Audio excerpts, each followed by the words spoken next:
kembali lagi dengan saya Aib Muhammad Sifa di Breaking News. Nah, mungkin pada hari ini tanggal 25 September 2023 saya akan menemani Anda 5 menit ke depan tentang sekedar informasi yang berada di kelas KPI 5B, yang mana pada hari ini dari kelas KPI 5B sedang melakukan aktivitas perkuliahannya dengan MK Teknik Reportase dan Investigasi Berita. Nah, dengan dosen pengampu yaitu Bapak Dr. Adi Kusuma MSI. Nah, baik pemirsa, selanjutnya mungkin beliau di sini menjelaskan tentang mengulik lebih dalam mengenai jurnalisme.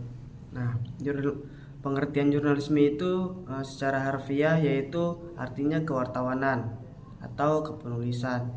Nah, sebagaimana orang banyak menganggap jurnalistik dan jurnalisme itu adalah dua hal yang berbeda. Nah, bahkan menyebutnya jurnalistik sebagai kegiatan dan jurnalisme sebagai faham. Nah, untuk itulah perlu ada pelurusan dalam penggunaan istilah. Sebenarnya kata jurnalistik itu berasal dari bahasa Belanda yaitu jurnalistik. Nah, sedangkan jurnalisme berasal dari bahasa Inggris yaitu jurnalisme. Nah, jurnalistik atau jurnalisme berasal dari perkataan jurnal yang artinya adalah catatan harian atau catatan mengenai kejadian sehari-hari.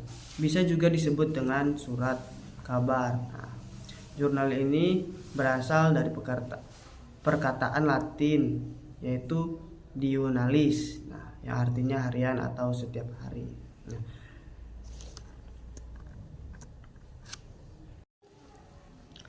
Nah, di sini juga ada seorang jurnalis yang bernama McDougall menyebutkan bahwa jurnalisme adalah suatu kegiatan menghimpun berita atau mencari fakta. Bisa juga melaporkan peristiwa. Nah, jurnalisme ini sangat penting dimanapun dan kapanpun. Jurnalisme sangat diperlukan dalam suatu negara demokratis. Secara teknis, jurnalistik adalah menyiapkan, mencari, mengolah atau mengumpulkan, menyaji dan menyebarkan berita melalui media berkala kepada halayak yang luas dengan secepat-cepatnya.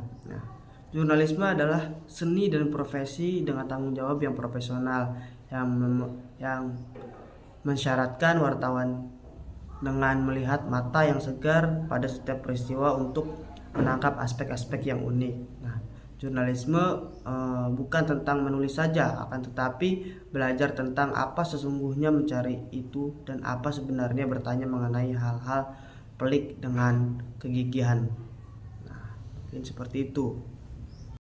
Nah, mungkin informasi selanjutnya yaitu mengenai tentang sejarah jurnalisme di dunia dan di Indonesia. Ya, mungkin sejarah jurnalisme di dunia ini sejarahnya dimulai dari Roma pada 2000 tahun yang lalu. Nah, pada kerajaan Julius Caesar. Nah, di mana di sini ada Acta Diurna atau tindakan-tindakan harian. Nah, tindakan-tindakan ini tindakan senat, peraturan-peraturan pemerintah, berita kelahiran dan kematian yang ditempelkan di tempat-tempat umum.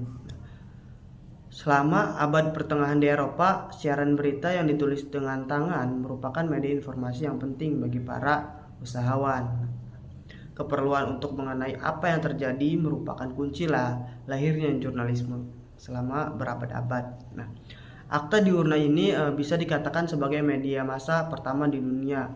Ia terbit dalam bentuk harian sehingga layak pula menyandang label sebagai kabar harian pertama yang ada di dunia.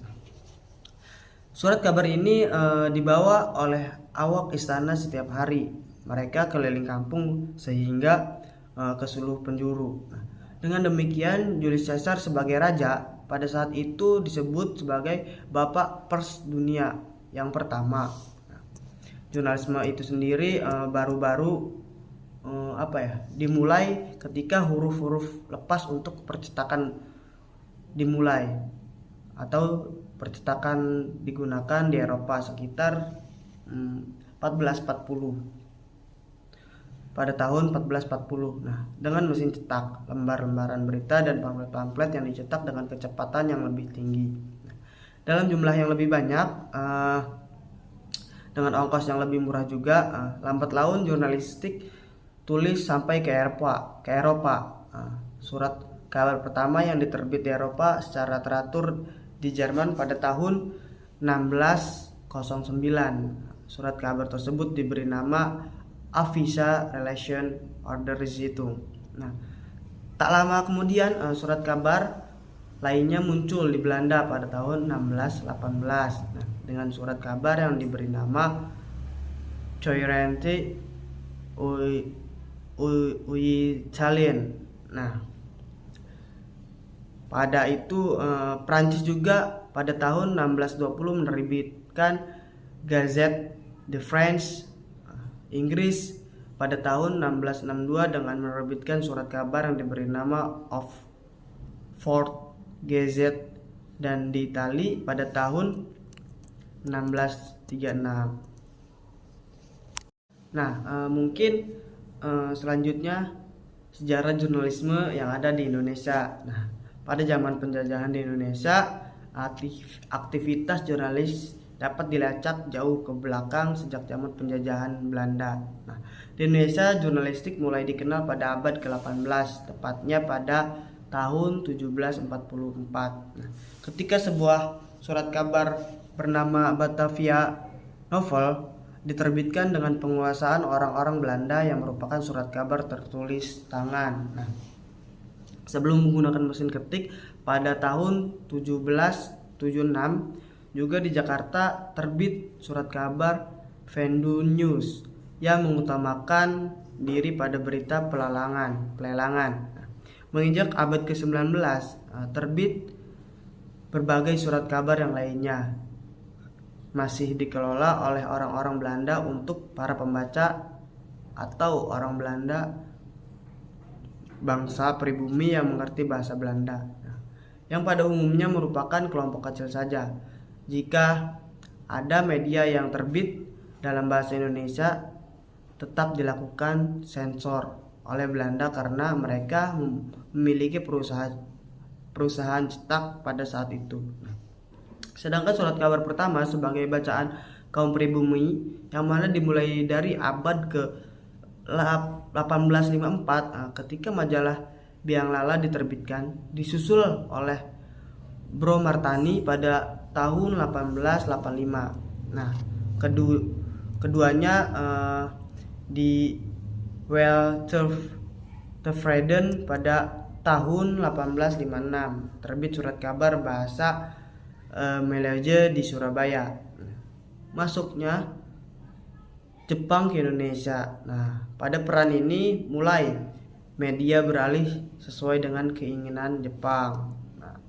Beberapa media yang terbit dahulu pada masa ini mulai dilarang terbit oleh penguasa Jepang. Sejauh ini ada beberapa media yang mendapat izin terbit, yaitu Sinar Baru, Asia Raja, Suara Asia, Cahaja, dan Sinar Matahari. Akan tetapi para jurnalis di tanah air tetap berada dalam belenggu penjajah. Nah, bebas dari tirai Belanda, terangkap kekuasaan Jepang. Nah, sejarah jurnalis pers pada abad ke-20 menurut Guru Besar Ilmu Komunikasi Universitas Padjadjaran atau Unpad Bandung itu ditandai dengan munculnya surat kabar pertama milik bangsa Indonesia yang namanya Medan Prijaji. Ya, terbit di Bandung, surat kabar ini diterbitkan dengan modal dari bahasa Indonesia untuk bangsa Indonesia.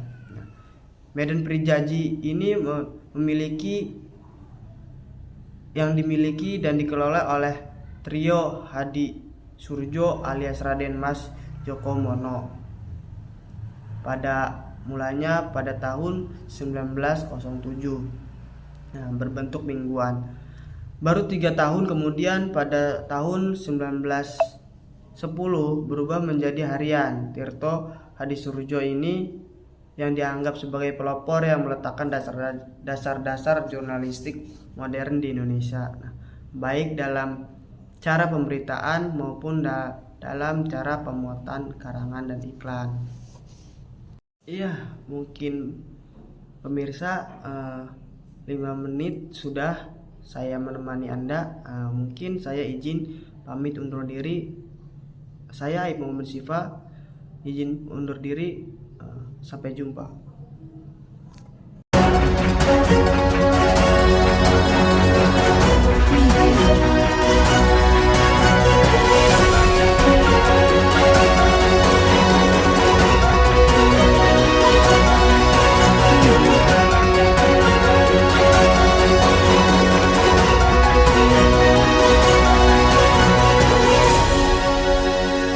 Preview.